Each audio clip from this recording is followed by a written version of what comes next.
I want to bring in our all-star political panel on this Thursday morning. We start with our White House correspondent down in our nation's capital, Emerald Robinson. Good morning. Lieutenant Governor of New York, Betsy McCoy. Good morning to you. Former Trump campaign aide Rick Gates is with us this morning. Project 21 National Advisory Board member Christopher Arps is with us. Chris, nice to see you. And our constitutional attorney Amir Benno with us as well. Amir, thanks for waking up early on Wake Up America. I want to talk about the coronavirus for a minute. The CDC now says that it is safe for students to go back to school, of course, with precautions in place. That's obvious. Congress gave schools $65 billion to make this happen over the last 11 months. But what's happening in Chicago, the teachers union says, no, we're not ready, even though many of us have been vaccinated, and the Biden administration sided with them. Emerald, we'll start with you. Well, that's good news for a lot of parents, right? Parents have been calling for their children to go back to school. But it's interesting that there are a lot of the teachers unions are bucking against this. So we'll see how this plays out. Rick Gates, your thoughts?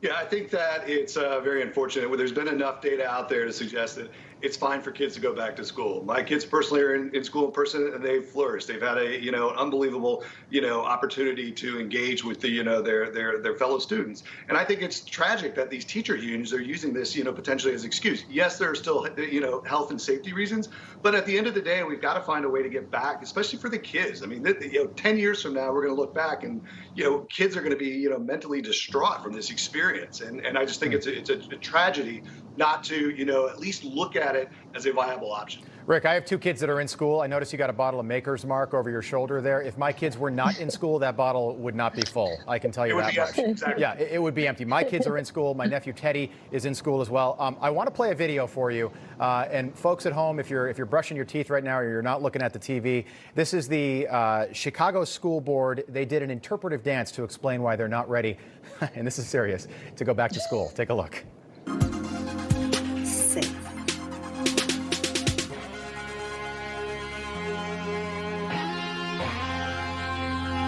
It's our livelihood versus our lives. Safe. You know what, Amir? We'd be the #1 show in America if I just played that for 2.5 hours. Go ahead. No, maybe not. Oh my God, what can you say to that? I mean, wow. It's crazy. This is what they're teaching people. I don't even know where to begin with that, I have to say. It's so frustrating that the teachers are acting like robots. And these are the ones who are going to be in the school teaching our kids. They're bucking the school district wants them to go back to school. They're bucking the Journal of American Medical Association that says that the transmission rate in schools are so low that they pose no threat to the teachers. This is supposed to be the party of science, and yet they disregard it at every turn. Betsy, same thing's happening in New York, by the way.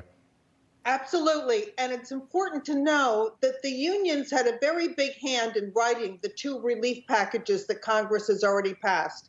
And in those multi-billion-dollar grants to school systems around the country, less than 10% of the money was actually earmarked for school safety, for environmental cleaning, improving hand hygiene, or improving air quality in the schools. So the teachers knew from the beginning, they didn't want the money to go to buy hardware or equipment or cleaning machines. They wanted that money to go towards salaries. And both those pieces of legislation specify there can be no reductions in the staff of these schools, even if the number of students shrinks. This was payola for the teachers, and they're going to hold out for more and more. So when they talk about safety, they are as insincere as you can be. Hey, Chris, before I get your reaction, I just want to play that video one more time, just so you know what you're reacting to. Oh, thank you. Guys in the back, if we could cue that up one more time, please, just for the folks at home. We're getting it. One more time. We have all the time in the world. Roll tape. Roll that tape. Do you really want to? The parents might be okay with not sending their kids back after that. Chris, the floor is yours as we play this wonderful video from the Chicago School Board. Our lives. You know, that's absolutely painful for me because I'm one of the few African-American men you'll ever meet that has no rhythm. So seeing that is painful for me. You know, it's really shameful what these teachers are doing. They've all been vaccinated. They've put air filtration systems into these schools, and they're still balking. You know, I heard on a radio show the other day about a parent was speaking to a school board, and he summed it up perfectly. He said, look, the people that come and pick up my trash, the people that are working in these grocery stores, they are risking their lives to make sure that we're okay and to put food on their families' tables. Why can't teachers come and teach our children? It's so true. There are pictures, by the way, I think we have them. Sarah Chambers is a member of the school board in Chicago, and she was very vocal about not letting teachers back into schools there. By the way, Chicago, third biggest city in the country. And she was seen down at a pool sipping on cocktails. She got on an airplane and went on vacation. It's just unbelievable. At some point, it's time to go back to school. Emerald. It infuriates people, too, because, you know, my mom's an ex-teacher, and teachers get angry when you say this, but they work 9 months out of the year. Right. And now you don't want to come back to work? Yeah, my mom was a teacher for years as well. And my kids are in school. It's unbelievable. Emerald, what else you got for us this morning? Don't forget the fact that there's been a spate of suicides. It's tragic, of school kids who have been locked out of school for the last 10, 11 months. And they're despondent. And, you know, Biden hasn't spoken out against this either. That's the other tragedy of this. Yeah. He doesn't speak out and say, what are you guys doing? And just to tie this back into the environment, there's a really good op-ed today in the Wall Street Journal that says with what Biden's doing with his executive orders on the environment and banning fossil fuels and leases of federal land, the money that's gained from that goes to those states' education systems. So he's actually working to harm these children. It's terrible. $8 billion. It's just unbelievable. Well, the teachers union, though, have such a stronghold on the Democrat Party. So Biden's not going to say much about that as of right now. Betsy, I could tell you had something to say. What's going on? Well, when I watch these environmental executive orders rolled out and count the millions of jobs that will be lost and the tremendous regression in energy independence, I'm thinking to myself, China must feel so happy to have Joe Biden in the White House, watching Joe Biden and his very left-wing team destroy our economy. China's already pulled into first place now in terms of attracting foreign investment, and this is going to help them even more. Rick, I don't know how it's going to help jobs. I don't know why we can't walk and chew gum at the same time here. It seems like what Joe Biden is doing right now is signing executive orders.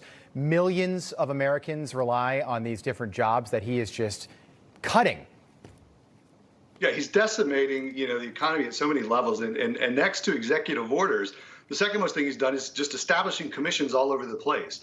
Commissions are nothing more than a political, notion to deflect and delay. And, just the idea of setting up a task force on climate change for greenhouse emissions.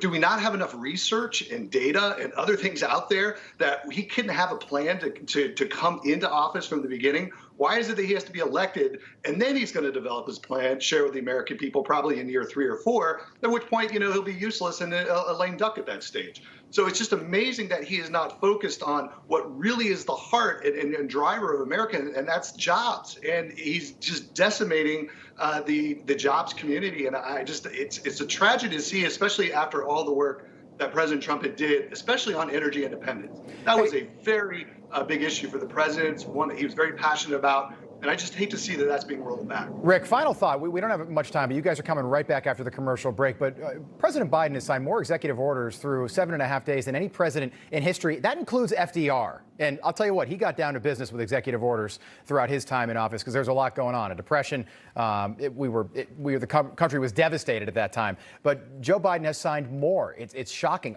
This seems like the actions of a dictator, not a democratic president. Yeah, just a few months ago, everybody was calling, President Trump authoritarian, right? Right. For basically signing orders and governing. Joe Biden is going to continue using executive orders because he knows he doesn't have enough support up on Capitol Hill to get a lot of these legislative initiatives through. And he's going to struggle with it, over the next 4 years. And last year, Joe Biden himself said you can't legislate via executive orders unless you're a dictator. Ha, we was played his that words. yesterday. Yeah, he said it to George Stephanopoulos, right? It's like he's like a Trojan Right. horse. I know. Guys, we got to leave it there. You're going to be with us right after the break, so hold on to those thoughts. Amir, you bring up a great point. I do want to talk about mental health and how that's devastated, particularly high school students right now who have been home for going on now 11 months. We will be right back with the panel. Stay with us here on Wake Up America.